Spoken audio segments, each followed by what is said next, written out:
Delhi high court के जज के घर से नोटों का भंडार मिलता है। दिल्ली हाईकोर्ट के जज जस्टिस यशवंत वर्मा के सरकारी बंगले में आग लगती है। फायर ब्रिगेड बुलाई जाती है। फायर ब्रिगेड वाले आते हैं, आग बुझाने के लिए पूरी टीम लगती है।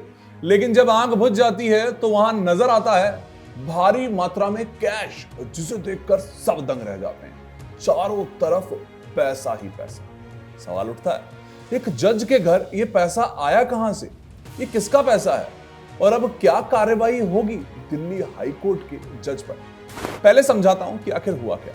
देखिए, दिल्ली हाईकोर्ट के जस्टिस यशवंत वर्मा के सरकारी आवास में एक दिन अचानक आग लग जाती है। फायर ब्रिगेड और पुलिस मौके पर पहुंचती है।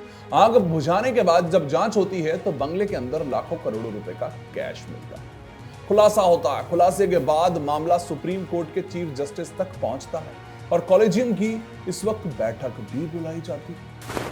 फिर सवाल ये उठता है कि आखिर इतना पैसा आया कहां से? तो अब ये सब क्या जांच के दायरे में आएगा? क्योंकि बात हो रही है दिल्ली हाईकोर्ट के जज की। पर किस तरीके से कार्रवाई आगे होगी ये भी तो समझना हम चाहते हैं।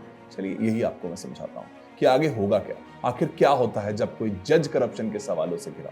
सुप्रीम कोर्ट कॉलेजियम ने दिल्ली हाईकोर्ट में जस्टिस जो यशवंत वर्मा हैं उनका तबादला हाईकोर्ट में करने की सिफारिश की। यानी सूत्रों के मुताबिक अभी तक जो हमें पता चला है, कॉलेजियम की आईसीआई बैठक में कई जजों ने यह भी कहा कि सिर्फ तबादला करके इस मामले को खत्म नहीं किया जा सकता। पैसा मिला, बड़ी मात्रा में मिला, किसका है नहीं पता, दिल्ली के हाईकोर्ट के जज हैं, उसके बाद भी उनका सिर्फ ट्रांसफर हुआ है। ये अब तक की जानकारी हम आपको दे। अब देखिए, सूत्रों ने हमारे बताया कि इस बैठक में बहुत से वकील बोले कि जनता की जो इस वक्त जनता का न्यायपालिका पे भरोसा है वो कम हो सकता है। तो कुछ लोग चाहते हैं कि जस्टिस वर्मा को इस्तीफा दे देना चाहिए। लेकिन अभी तक जो कुछ हुआ है वो सिर्फ ये हुआ है कि यहाँ पर ट्रांसफर किया गया। तो अब यहाँ पर यह भी समझना होगा कि जजों पर कार्रवाई होती कैसे है अगर ऐसा कुछ हो रहा है। आम आदमी पे तो बहुत कानून है, जजों के लिए भी तो कानून है, जजों के लिए भी रूल है। तो देखिए, सबसे पहले संवैधानिक न्यायालय के जजों पर भ्रष्टाचार के आरोपों की जांच के लिए सुप्रीम कोर्ट ने 1999 में एक इंटरनल प्रक्रिया बना ली। उसी के बारे में बताता हूं। देखिए, सीजीआई जो है यानी कि वो चीफ जस्टिस ऑफ इंडिया आरोपित जज से जवाब मांगते हैं। जवाब मांगा जाता है। अगर जवाब संतोषजनक नहीं मिलता है तो जांच के लिए कमेटी बनाई जाती है। इस कमेटी में सुप्रीम कोर्ट के एक जज और हाई कोर्ट के 2 मुख्य जज शामिल होते हैं। अगर आरोप सही पाए गए तो राष्ट्रपति के पास जज को हटाने की सिफारिश की जा सकती है, सीधा सीजीआई की तरफ से। तो क्या किसी जज को हटाया जा सकता है इस तरीके से? कानून क्या कहता है? भारत में किसी भी उच्च न्यायालय या फिर सर्वोच्च न्यायालय यानी कि हाई कोर्ट और सुप्रीम कोर्ट में अगर किसी जज को हटाना है, यह प्रक्रिया आसान नहीं होती। जज को हटाने की प्रक्रिया क्या होती है? उसमें यह होता है कि किसी भी हाई कोर्ट या सुप्रीम कोर्ट के जज को केवल 2 ही कारणों से हटा सकते हैं। पहला, असदाचार यानी कि मिसबिहेवियर यानी भ्रष्टाचार, पक्षपातपूर्ण फैसले, अनुचित आचरण अगर आपको न्याय इस वक्त नजर आता है तो आप इसको इस एक श्रेणी में ला सकते हैं कि इनको हटाना चाहिए। दूसरा जो इस वक्त अयोग्यता यानी कि इनकैपेसिटी यानी मानसिक रूप से कोई जज या फिर शारीरिक रूप से अपने कर्तव्यों को निभाने में असमर्थ है, करप्शन इसका हिस्सा है ही नहीं। तो ये फिजिकल मेंटल का हो गया। उससे पहले हमने आपको बताया मिसबिहेवियर का हो गया। करप्शन इसका हिस्सा नहीं, सिर्फ जानकारी दे रहा हूं। जज को हटाने के लिए संसद के लिए किसी भी जो सदन होता है ना, उसमें कैसे हटाया जाएगा? लोकसभा या राज्यसभा में जज को हटाने के लिए नोटिस दिया जाता है, जिसे 100 सांसदों या 50 सांसद, कौन कौन 100 सांसद लोकसभा में और 50 सांसद राज्यसभा में का समर्थन चाहिए। इसके बाद राज्यसभा के जो सभापति होते हैं या फिर लोकसभा के जो स्पीकर होते हैं, इनकी जांच के लिए 3 जजों की एक समिति बनाते हैं। यानी समिति एक रिपोर्ट बनाएगी। फिर रिपोर्ट में जज को दोषी पा लिया है तो संसद में मतदान होगा। संसद के दोनों सदनों में 2/3 बहुमत से प्रस्ताव पास होने के बाद राष्ट्रपति के पास भेजा जाएगा। ये पूरी प्रक्रिया इसलिए बता रहा हूं, देखिए ना कितनी जटिल प्रक्रिया है।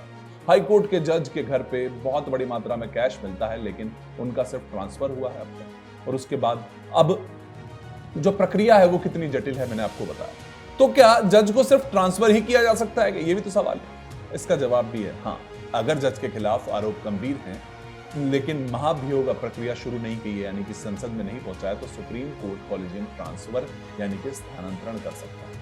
अनुच्छेद 222 के तहत भारत के राष्ट्रपति सुप्रीम कोर्ट के चीफ जस्टिस की सलाह पर किसी हाई कोर्ट के जज का ट्रांसफर कर सकते हैं, जिसके लिए अभी इस वक्त फैसला लिया गया। लेकिन ट्रांसफर का मतलब बर्खास्तगी नहीं है ना, पर अगर किसी जज पर गंभीर आरोप लगते हैं और वह विवाद से बचना चाहता है तो वह खुद राष्ट्रपति को लिखित रूप में अपना इस्तीफा भी दे सकता है। अभी तक हालांकि इस मामले में ये नजर नहीं आया, लेकिन आपको कानून बता रहा है कि अगर खुद जज इस चीज में फंसा है तो क्या क्या चीज है, संसद की भी चीज हमने आपको बताई। तो अब दिल्ली हाईकोर्ट के जस्टिस जो यशवंत वर्मा के मामले में आगे क्या होगा?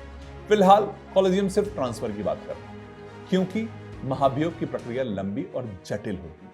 लेकिन अगर जांच में भ्रष्टाचार के गंभीर सबूत मिलते हैं तो सरकार या संसद में प्रक्रिया शुरू होती हुई आपको नजर आ सकती है। अब सबसे बड़ा सवाल यह है कि जब देश की न्यायपालिका खुद ऐसे मामलों में फंसती नजर आती है तो आम जनता को कौन न्याय देगा?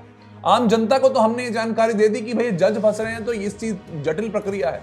आपको जब आम जनता कभी कभी फंस जाती है या फिर कोई ऐसा व्यक्ति है जिसके घर में इस तरीके की चीजें मिलती हैं, उसके लिए तो बहुत साफ साफ कानून है, लेकिन यहाँ पर जज के लिए बहुत जटिल इस वक्त देखिए कानून हमें नजर आ रहा है। तो क्या इन मामलों को गंभीरता से लेना चाहिए? इन मामलों में सख्त सजा होनी चाहिए?